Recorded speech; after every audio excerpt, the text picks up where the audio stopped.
حالت یہ تھی کہ ایک ہی عورت کے پاس 10 لوگ آتے. اشتراک الرحت من الرجال فی الدخول علی امرأة واحدہ. ایک ہی عورت سے 10 لوگ نکاح رچا لیتے، وہ اس کو نکاح ہی سمجھتے تھے. جب اولاد پیدا ہوتی تو قرعہ اندازی کی جاتی، جس کے نام پہ قرعہ نکلتا اس کو باپ جو ہے وہ کنسیڈر کیا جاتا.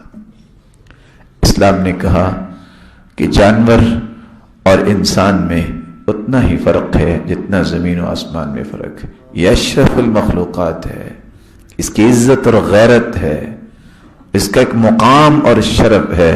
یہ انسانوں میں ایسا نہیں ہونا چاہیے. اسلام سے پہلے حالت یہ تھی کہ لوگوں کے اندر دنیا کی لالچ اور ہوس اور حرص، شہرت کی، جیسے آج کے زمانے میں آپ دیکھ رہے ہیں کہ وہ چند ٹکے کے لوگ جو اپنی عورتوں کو بازاروں میں نکال کے اور لکھوا کے یہ سمجھا رہے ہیں کہ مجھے کھانا گرم نہیں کرنا. ایسے لوگ تھے اس وقت بھی جن کو پہلوان بیٹے کی خواہش ہوتی، وہ اپنی ہی بیوی کو کہہ دیتے استبضعی من فلان، جاؤ فلاں پہلوان کے گھر چلی جاؤ، اتنی دیر تک اس کی بیوی بن جاؤ جب تک تم امید سے نہ ہو جاؤ. جب امید سے ہو جاؤ تو واپس آ جانا.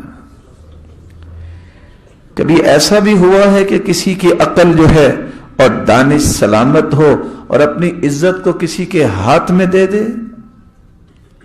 اسلام نے اس کو بھی حرام قرار دیا. ایک ایسا وقت بھی آیا کہ لوگ خفیہ دوستیاں بنا کے، خفیہ تعلقات استوار کر کے اس کو شادی سمجھتے.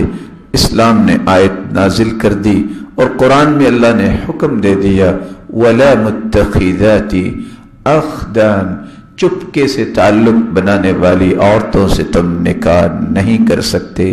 کیوں؟ مسلمان اور مومن ایک پاکیزہ اور پاک دامن زندگی گزارنے کو پریفر کرتا ہے. اس کے لیے یہ لائق نہیں. جس طرح وہ شادی شدہ سے نکاح نہیں کر سکتا. یہ قرآن مجید کی آیات اکٹھی کس طرح اتری ہیں؟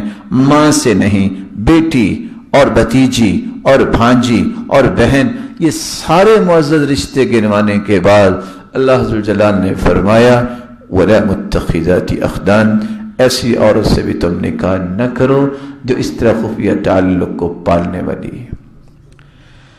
اسلام نے نکاح البدل والمبادلہ ایک طریقہ ایسا تھا ان ظالموں کے پاس. میں ظالم اس لیے کہہ رہا ہوں کہ انسان دوسروں پہ تو ظلم کرتا ہے جو اس کی کم عقلی اور کم فہمی ہوتی ہے. بھلا کسی نے اپنے ساتھ بھی ظلم کیا ہے؟ اپنی ہی بیوی کو دوسرے کے حوالے کر دیتے اور کہتے آج ہم بیویوں کو ایکسچینج کرتے ہیں، تبادلہ کرتے ہیں اور ایک دوسرے کی بیوی لے جایا کرتے ہیں. اسلام نے کہا یہ درندگی اور حیوانگی مسلمانوں میں نہیں ہونی چاہیے. مسلمان وہ سمجھتا ہے قلبی قلبها وقلبها قلبی، روحی روحها وروحها روحی. کیسے ہو سکتا ہے؟ جس کے ساتھ نکاح کیا ہے وہ اس کی عزت، اس کی غیرت اور اس کی قیمت وہی جانتا ہے جس نے نکاح کیا ہے. اپنی دل و جان، اپنی روح کسی کے حوالے کرنا شاعر کے قول کے مطابق یہ کسی دانش مند، عقل مند اور سب سے بڑی بات کسی مسلمان اور مومن کے شیان شان ہی نہیں ہے. چنانچہ اسلام نے اس کو بھی حرام قرار دے دیا. رسول